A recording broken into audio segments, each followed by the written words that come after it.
Hi, 3 பொருள் வச்சு ஹெல்தியான உளுந்து லட்டு செஞ்சிடலாமா? இந்த உளுந்து லட்டு செய்கிறதுக்கு தேவையானது ஒரு 1/4 கிலோ உளுந்து. நான் கருப்பு உளுந்து எடுத்திருக்கேன். கருப்பு உளுந்து எடுத்துக்கிறது தான் நல்லது.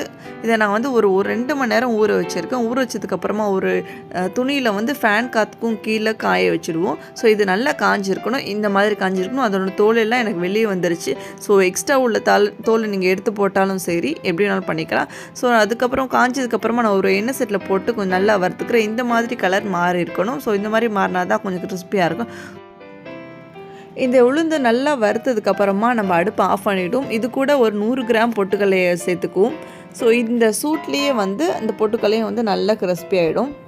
ஸோ இதையும் கொஞ்சம் நல்லா மிக்ஸ் பண்ணி விட்டுட்டு ஒரு ஃபேன் காற்றுக்கு கீழே மறுபடியும் ஆற வச்சுருவோம்.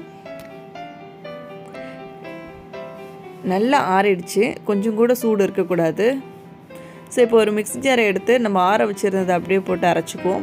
ஸோ இது கூட நான் 1 கப் வெல்லம் சேர்த்துக்கிறேன். அதாவது ஈக்குவல் குவான்டிட்டி, 1 கப்புங்கிறது 1/4 கிலோ வெல்லம். ஸோ 1/4 கிலோ உளுந்து, 1/4 கிலோ வெல்லம்.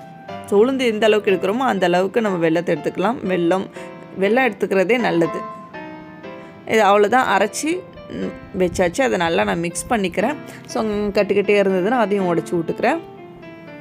இதோட பதம்னு பார்த்தா நம்ம கையில் எடுத்து இப்படி லட்டு ஷேப் மாதிரி பிடிச்சோன்னா இந்த மாதிரி பிடிக்கணும். ஸோ இதுதான் அதோடைய கரெக்டான பதம். ஸோ இப்போ நான் ஒரு கடாயில் ஒரு 4 டீஸ்பூன் நெய் ஊற்றி அது கூட ஒரு 10 முந்திரி குட்டி குட்டியாக உடச்சி போட்டு நல்லா ஹீட் ஆனதும் அந்த முந்திரி கலர் மாறினதுக்கப்புறமா அதை எடுத்து நம்ம ரெடி பண்ணி வச்சுருக்கிற உளுந்தில் ஊற்றிட்டு நல்லா மிக்ஸ் பண்ணி விட்டுக்கிறேன். கை வைக்காதீங்க, கை வச்சா சுடும். ஸோ நல்லா மிக்ஸ் பண்ணி விட்டதுக்கப்புறமா நம்ம வந்து கொஞ்சம் கொஞ்சமாக எடுத்து லட்டு ஷேப்புக்கு உருட்டிக்க வேண்டியது. நம்மளுக்கு எப்படி ஷேப் வேணுமோ நம்ம அந்த மாதிரி பண்ணிக்க வேண்டியதான். ஸோ இது நல்லா இறுக்கி லட்டு பிடிச்சிங்கன்னா சூப்பராக இருக்கும். ஸோ இது நம்ம ஒரு ஏர்டைட் கண்டெய்னரில் வந்து மூடி வச்சு எனக்கு தெரிஞ்சு நாங்கள் ஒரு 10 நாள் வச்சு சாப்பிட்டோம்.